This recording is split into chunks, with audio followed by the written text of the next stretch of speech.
लाल बाबा rice studio से आप देख रहे हैं न्यूज 18 बिहार झारखंड।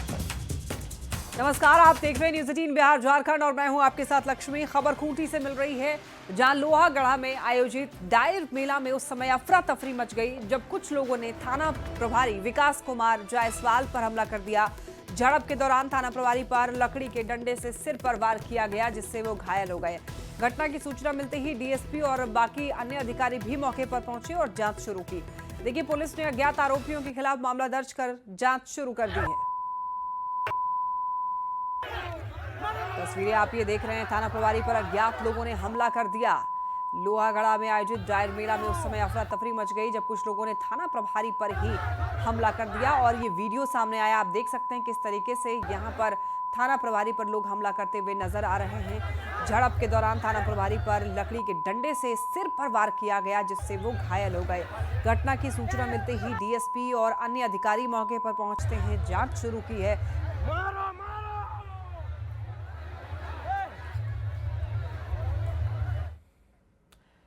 खबर राजधानी रांची से, जहां पर रातू थाना क्षेत्र के काठीटांड में चोरों ने आरपीएफ जवान के घर दिन दहाड़े चोरी की घटना को अंजाम दिया है। ताला तोड़कर घर में घुसे और 4 लाख कैश, 15 लाख से अधिक के जेवर लेकर के वहां से फरार हो गए।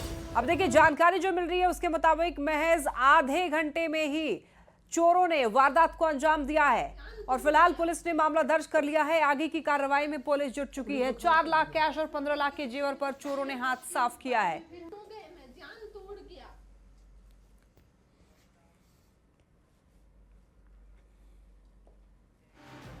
हजारीबाग के कोलंबस ग्राउंड में आयोजित कुर्मी समाज के महाजुटान में हजारों लोग जुटे और कुर्मी अधिकार महारैली के बैनर तले समाज ने अनुसूचित जनजाति सूची में शामिल किए जाने की मांग की।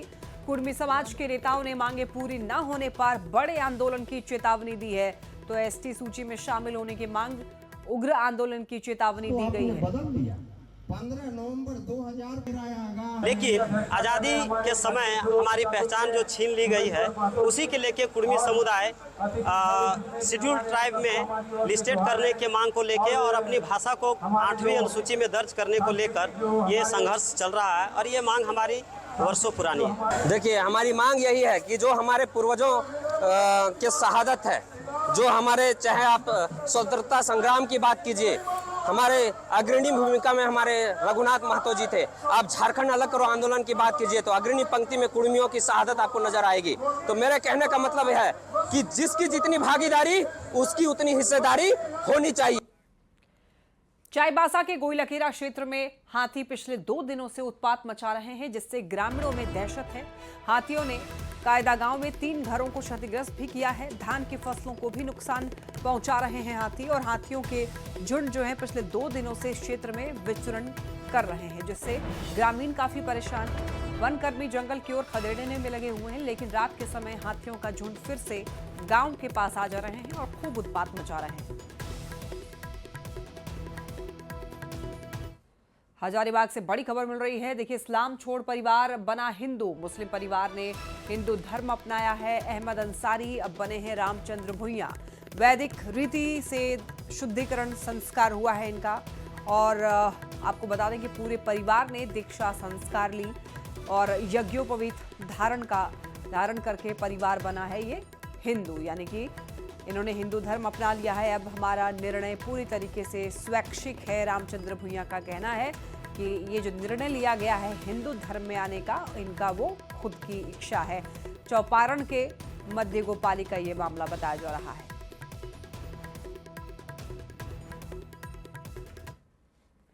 अब घाटशिला उपचुनाव की बात करते हैं। देखिए, उपचुनाव को लेकर राजनीतिक पार्टी ने अपनी अपनी ताकत पूरी तरीके से झोंकी हुई है। 3 से 8 तारीख तक झारखंड के सीएम जो है यहाँ पर हेमंत सोरेन और विधायक कल्पना सोरेन घाटशिला दौरे पर जा रहे हैं और जेएमएम उम्मीदवार सोमेश सोरेन के लिए प्रचार प्रसार करने वाले हैं। सीएम हेमंत सोरेन और विधायक कल्पना सोरेन घाटशिला क्षेत्र में रोड शो का कार्यक्रम करने वाले हैं। झारखंड के कई मंत्री और विधायक घाटशिला में दौरा कर रहे हैं। तो वहीं मुख्यमंत्री के कार्यक्रम की तैयारी को लेकर जेएमएम के जो नेता हैं, कार्यकर्ता हैं, वो जुटे हुए हैं और काफी उत्साहित भी हैं। मंत्री जी का और विधायक कल्पना सोरेन जी का जो कार्यक्रम है, कई सभाएं यहाँ पर करेंगे। पहली सभा 3 तारीख को कोयली सुता मार्शल ग्राउंड मुसाबनी प्रखंड में माननीय मुख्यमंत्री महोदय की चुनावी सभा है।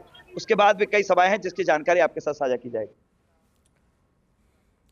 घाटशिला उपचुनाव को लेकर चुनावी माहौल गरमाया हुआ है। चुनाव के लिए जेएमएम और बीजेपी ने अपनी पूरी ताकत झोंक दी है। दोनों दलों के जो नेता हैं गांवों और बस्तियों में जाकर के लोगों से वोट मांग रहे हैं। एक ओर जेएमएम अपनी उपलब्धियां गिनवा रहा है तो दूसरी ओर बीजेपी सरकार की नाकामियों पर सवाल उठा रही है। दोनों ही पार्टियां अपने प्रत्याशी की जीत को लेकर आश्वस्त दिख रहे हैं। आज वो लोग मेरे को किस कारण से त्रस्त है, किस तरह से परेशान है, वो परेशान होकर आज हम लोग को निमंत्रण दिया, उसके लिए मैं यहाँ के तमाम महिला और पुरुष और तमाम लोगों को धन्यवाद देंगे कि ऐसे मौका पर मुझे यहाँ आकर दो सब कहने का मौका दिया गया है। यानी कि लोगों का रुझान देख रहे हैं कि आज किस तरह से 2024 में जो इन लोगों से ठग कर वोट लिया गया था वो आज कहीं ठगा महसूस कर रहा है। वो मेरे से बेहतर शायद यहाँ की जनता आपको जवाब दे सकती। स्पष्ट रूप से देखा, जिस बूथ पर भारतीय जनता पार्टी को 2024 के विधानसभा चुनाव में सबसे ज्यादा मत मिले थे, उस बूथ में ही लोगों ने अपनी राय आपके समक्ष रखी है कि किस तरह से वो ठगा हुआ महसूस कर रहे हैं, किस तरह से उनके द्वारा जो वादे उनके लिए किए गए थे उन वादों पर नहीं उतारा गया है धरातल पर। में आज जाकर के देख लेते कि किस प्रकार दामपाड़ा में हमारे आदिवासी भाइयों का जो हुजूम उमड़ गया, वहाँ आज सब लोग हतप्रभ है। आज के दिन वहाँ से जो सूचना मिल रही है कि बहुत लोग पार्टी के विचारधारा से आदमी लोग टूट कर के आते हैं। इस बार लोगों ने मन बना लिया है कि मैयत सम्मान योजना में नहीं फंसना है, किसी भी प्रलोभन में नहीं फंसना है। ये बाई इलेक्शन नहीं हो रहा है, ये आम इलेक्शन का दिशा और दशा को तय कर रहा है। घाटशिला उपचुनाव के बीच में कांग्रेस और जेएमएम के बीच में बयानबाजी तेज हो गई है। कांग्रेस की पूर्व विधायक अंबा प्रसाद ने यह कहा है कि कांग्रेस किसी को धोखा नहीं देती है और बीजेपी के खिलाफ संघर्ष कर रही है, तो वहीं जेएमएम नेताओं ने यह कहा है कि चुनाव के बाद बिहार मुद्दे पर समीक्षा होगी। तो इस बीच बीजेपी ने दोनों दलों पर चुटकी ली है, कहा है कि अब दोनों ही अपने अस्तित्व की लड़ाई लड़ रहे हैं। घाटशिला उपचुनाव को लेकर के भी बीजेपी ने बयान दिया है और ये कहा है कि जनता चुनाव में जवाब देगी। किसी को धोखा नहीं देती है और कांग्रेस हमेशा थी और हमेशा रहेगी। कांग्रेस ही है जो बीजेपी के खिलाफ हमारे जो नेता हैं, हमारे राहुल गांधी हैं, हमारे मल्लिकार्जुन खड़गे हैं, हमारे बाकी लीडर्स हैं, सभी प्रमुखता से और बहुत ही ताकत से जितना बीजेपी के खिलाफ लड़ रहे हैं उतना मतलब कोई नहीं लड़ रहा है। विधायक बन जाने से आदमी नेता नहीं बनता, बस मैं इतना ही कहूँ। बिहार की बात जो हुई है, बिहार में जो भी घटना घटी है, जैसे भी वो उस पर भी चुनाव के बाद विचार होगा, बातें होंगी और कौन क्या है, कितने पानी में है, ये सब कुछ तो ये तो सब अपने आप को सभी लोग जो हमारे आज जिनकी जमानत भी जब्त हो जाती है वो भी कहते हैं कि हमारे आगे कोई नहीं है, तो इसमें हम कोई टिक्का टिप्पणी नहीं करना चाह रहे हैं। आपस में जेएमएम कांग्रेस आपस में अस्तित्व की लड़ाई लड़ रही है, तो निश्चित रूप से कहीं ना कहीं ये लोग बहुत ही कमजोर हो चुके हैं, अपनी धरती को खोते हुए देख रहे हैं, अपनी जमीन को जाते हुए देख रहे हैं। तो जहाँ पे इस तरह की चीज़ें होती हैं तो फिर वो खटास पैदा होता ही है। तो इसकी परिणाम आपको देखने को मिलेगा घाटशिला उपचुनाव में। निश्चित रूप से भारतीय जनता पार्टी एक अच्छे मार्जिन से वहाँ पे जीत दर्ज करेगी। घाटशिला उपचुनाव को लेकर जहां झारखंड मुक्ति मोर्चा ने बिहार की नाराजगी को दबा कर रखा था, मगर उसी बीच कांग्रेस के पूर्व विधायक ने इस नाराजगी को फिर से एक बार तूल पकड़ा दिया है। कांग्रेस के पूर्व विधायक ने कहा है कि कांग्रेस के बिना झारखंड मुक्ति मोर्चा का कोई अस्तित्व नहीं है। तो वहीं इस मुद्दे को लेकर अब झारखंड मुक्ति मोर्चा ने भी कड़ा जवाब दिया है, मगर इसी बीच अब बीजेपी इन दोनों के विवाद को चुटकी लेते नजर आ रही है। मगर अब देखना यह है कि घाटशिला उपचुनाव के बाद ये मुद्दा क्या कुछ गहराता है और इसका क्या कुछ असर होता है झारखंड की राजनीति में, वो तो आने वाला समय ही बताएगा। न्यूज़ 18 के लिए जमशेदपुर से आशीष कुमार तिवारी।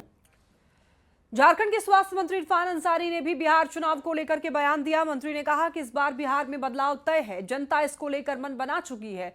हालांकि बिहार चुनाव में जेएमएम को कोई सीट नहीं मिली, इस पर इरफान अंसारी चुप्पी साधते हुए नजर आए। भारतीय जनता पार्टी की घोषणा करने की क्या आवश्यकता है, पहचानने का, और चूक हो सकता है पार्टी से भी कि हुआ है चूक, हम लोग भी इलाज करते हैं। तो अभी अगर मुद्दा इसको बनाऊंगा तो फिर भाजपा को लाभ मिलेगा उन्होंने कहा है कि चुनाव के बाद समीक्षा करेंगे, तो कर सकते हैं समीक्षा। बीजेपी के वरिष्ठ नेता और पूर्व केंद्रीय मंत्री अश्विनी चौबे सपरिवार देवघर के बाबा बैद्यनाथ मंदिर पहुंचे, जहां उन्होंने बाबा बैद्यनाथ की विधि विधान से पूजा अर्चना की। मंदिर में कड़ी सुरक्षा के बीच बाबा बैद्यनाथ के दर्शन और पूजन किए। इस दौरान अश्विनी चौबे ने बिहार चुनाव में एनडीए की जीत की कामना की। कामना किया है बिहार सुखी रहे, स्वस्थ रहे, बिहार के लोग खुशहाल रहे और लोग का समस्त का सुखद रहे, समस्त लोग का कल्याण करें बाबा बैद्यनाथ। बस यही बाबा से बिहार की समृद्धि, देश का वैभव हो और हमारे तमाम सब लोगों का बिहार का विकास हो, विकसित बिहार बने, विकसित बिहार वैभवशाली बने। दुमका में भी मॉन्था तूफान का असर देखने को मिला। पिछले कुछ दिनों से लगातार हो रही बूंदाबांदी और बारिश के कारण ग्रामीण क्षेत्रों में धान की फसल बुरी तरीके से यहां पर प्रभावित हुई है।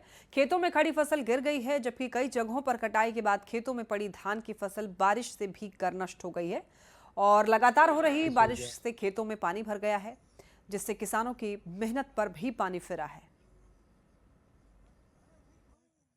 दिक्कत होता है किसान को तो हर चीज़ जितना मतलब जैसे हम धान लगाए हैं और बाकी आदमी और कोई भी चीज़ लगाया है, तो ये पानी की वजह से मतलब नुकसान हो रहा है। ये नहीं होना चाहिए। अभी बारिश का टाइम नहीं है, अभी जो भी जितना भी खेती लगाया है ये बारिश से मतलब सब नुकसान का ज़्यादा ही है। मोन्था चक्रवाती तूफान का असर अब दुमका में देखने को मिला है, जहां लगातार पिछले दिनों हो रही बूंदाबांदी बारिश की वजह से ग्रामीण क्षेत्रों में हुई फसल प्रभावित हुई है और नष्ट हो रही है। दुमका के ग्रामीण क्षेत्रों में बारिश से धान की फसल पूरी तरह प्रभावित हो चुकी है और खेत में खड़ी फसल भी गिर गई है। कटाई शुरू होने के कारण कई जगहों पर कटी हुई धान की फसल खेत में ही है, जिससे फसल बर्बाद हो रही है।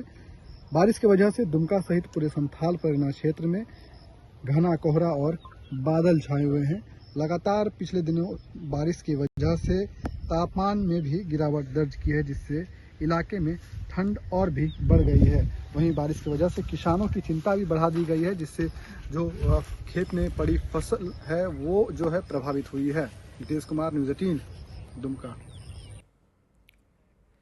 खबर जामताड़ा से, जहां के अजय नदी में करोड़ों रुपए खर्च करके 2018-19 में शहरी जलापूर्ति योजना के तहत हर घर शुद्ध पेयजल पहुंचाने का दावा किया गया था, लेकिन कुछ समय बाद से यहां पर नियमित रूप से पेयजल मिलना बंद हो गया। पिछले 3 सालों से नाला, दलाबड़ और गोपालपुर जैसे सभी गांव में जलापूर्ति ठप है, जिस वजह से ग्रामीणों को शुद्ध पेयजल के लिए काफी परेशानी हो रही है। वहीं स्थानीय लोगों ने संवेदक और विभाग पर भी मनमानी और लापरवाही का आरोप लगाया है।